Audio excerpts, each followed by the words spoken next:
scene, McAllister is a Yankees person, a person in the Union Army, and he's a spy. And he's come south to find a weakness in the Wilmington-Welton Railroad, and then to report back to his superiors about where they can attack. And he's found such a place, just an outpost out in the boonies in southeastern North Carolina. The outpost consisted of 2 tents adjacent to the railroad tracks.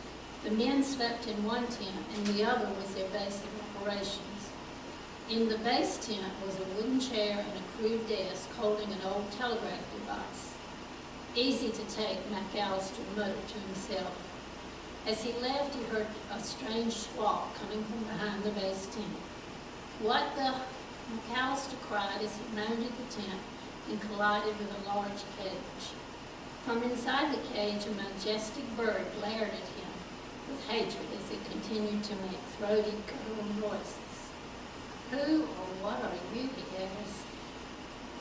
The creature fell silent but continued eyeing McAllister through hooded, malignant eyes. The bird had dark brown feathers on its back, fading to lighter brown on its breast.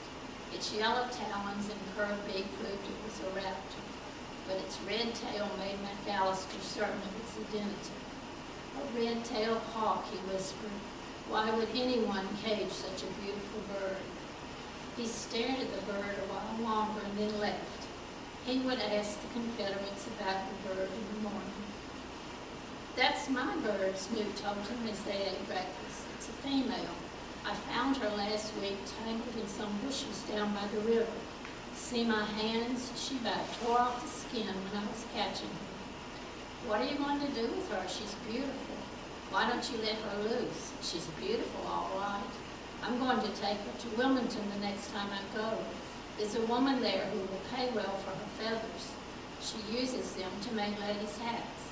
She even sells some of her creatures to men, fancy men, that is. But they'll kill her. You can't let them kill her." McAllister was self-centered and ruthless to people, but was soft-hearted around animals. Snoop laughed. "It's just a bird, and I can use the money." And then they go through the evening. But the next day, McAllister is escaping. McAllister sneaks behind the base tent to the hawk's cage. "Be quiet, my beauty," he whispered. "If you make noise, we're both going to get our feathers plucked." The bird seemed to understand. When McAllister stretched his arm into the cage, she hopped onto his wrist. As he pulled his arm out, he spoke softly to her. "Fly away, pretty girl. God grant you a long life and lots of baby hawks." The bird lowered her head toward McAllister as if in thanks, and then spread her great wings and flew high into the nearest pine. She looked once more at the man who watched from below. As she flew into the sunrise, she sounded a triumphant "Kyrie!" "Oh, great," McAllister muttered to himself. "That's just what I need. She's calling her mate now. She'll wake the boy."